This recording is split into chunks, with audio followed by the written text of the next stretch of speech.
In trigonometry and geometry, we reviewed some congruence relationships for triangles. We know that if we have a setting of side, angle, side, angle, side, angle, side, side, side, those are examples of congruency relationships. If you had those pieces of information given, say, 3 sides of a triangle were given that are viable sides that a triangle can have, then everybody would draw the same picture for a side, side, side setting.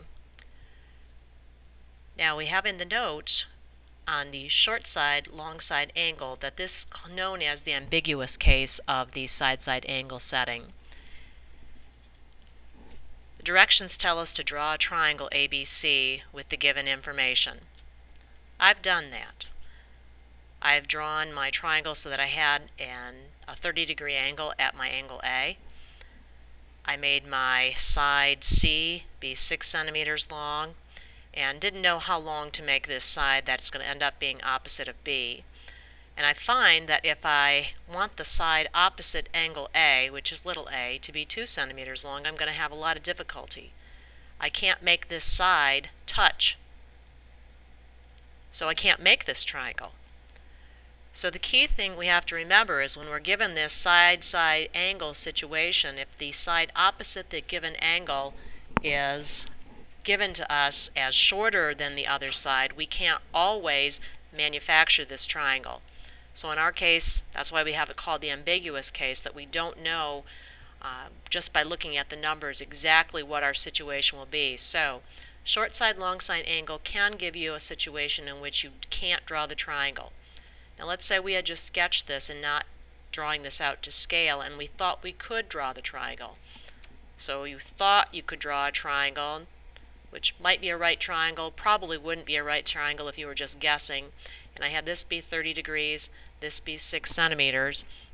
And if I thought I could draw one with this side being 2 centimeters, I would set up my law of sines to determine what this missing angle was. I have my law of sines set up over here, and I find out that when I do the algebra and take the inverse sine of 1.5 to find angle C, that I'll get an error, and that's because this value for sine can never be higher than 1. So we can see if we did the algebra for this using law of sines and inadvertently thought that this triangle could actually be drawn, we would come up with a contradiction, that we would get a value that we can't actually calculate. So in the short side, long side angle setting, sometimes this side opposite the given angle is too small to be able to create the triangle. Now on the next example, we're looking at if you want to draw the triangle ABC and you want to actually make a viable triangle that's going to have angle A be 30 degrees and have this side C be 6 centimeters, we question how long do you need this side to be? We know 2 centimeters was too short. We saw that in number 2 up above. So how long would this segment have to be in order to make this be a triangle?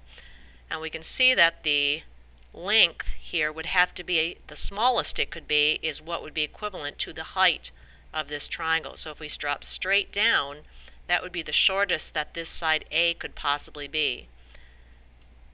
So I have the right triangle situation that I'm saying is going to be my smallest side for this side opposite, and I can use my basic trig function. I have angle 30 degrees, opposite that is the h, and hypotenuse is 6 centimeters. So my sine function will give me the appropriate trigonometric function to solve for my h.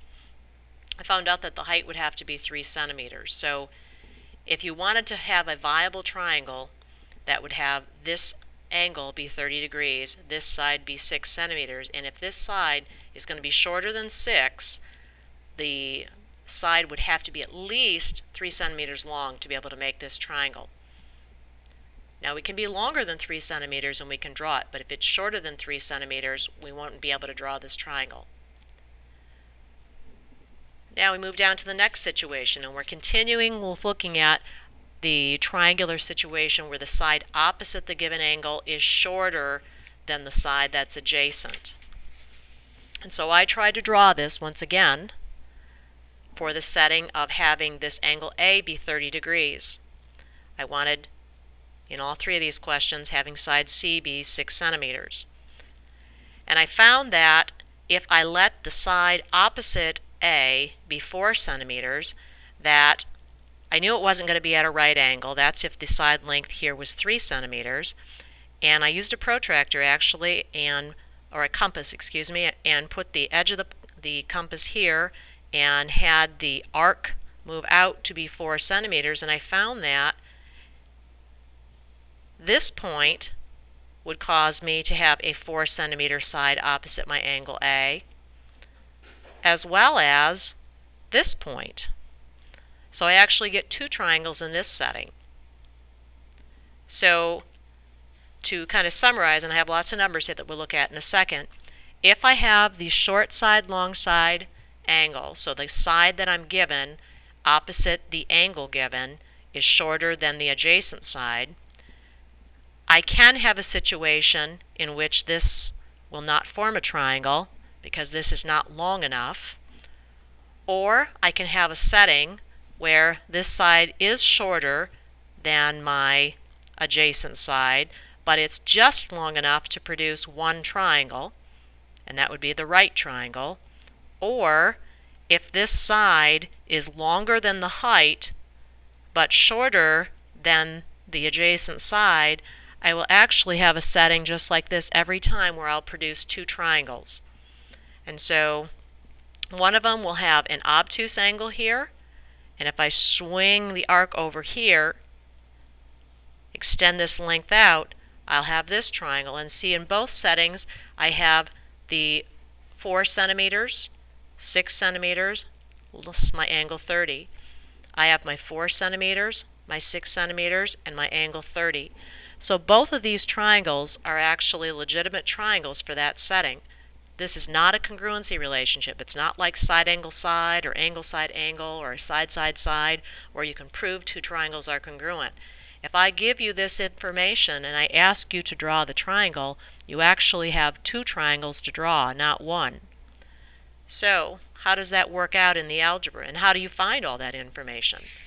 Well, I use law of sines just like I had used before in my previous questions. So I know, say we're looking at either of these two triangles, you would have the same setting, that you know a side angle pair, and so I can set up my law of sines to find angle C. So I have sine of angle C is to its side opposite, and notice they're definitely not the same size angle. However, they have that same ratio written. Sine of angle C is to 6 centimeters as sine of 30 degrees is to 4 centimeters. When I come down to this point after I've done a little bit of algebra, I know that I'm going to have to take the inverse sine of 3/4 to find my angle C. And what you need to remember is we get the little jolt when we hit the inverse sine button. The little jolt makes us remember that particularly in a short side, long side angle situation, there can be two answers. And so when I hit the inverse sine value, my calculator will give me the 48.6 degrees. That will actually be this angle. The other angle is going to end up being the supplement over here.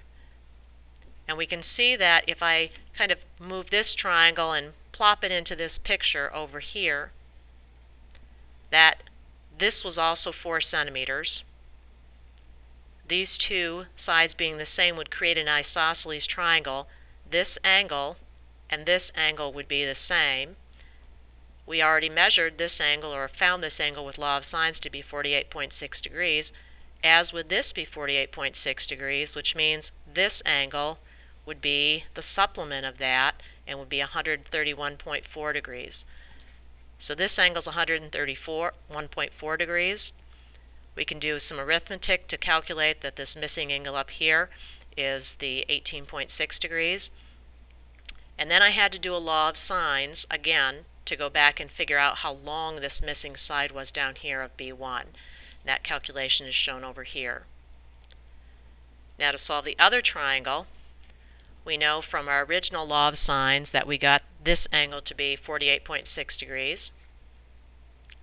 I know the sum of these angles has to add up to 180, so angle B has to have a measure of 101.4 degrees. And then once again, to find this missing long side, which is capital A, capital C, or B sub 2, as I have labeled in my diagram, I have to calculate a law of sines, which is located down here at the bottom. So anytime we have the short side, long side angle situation, we have to be very careful. We can produce one triangle if the height is that side opposite. We can produce no triangle because it can't possibly be drawn in our setting, or we can have two. Short side, long side angle.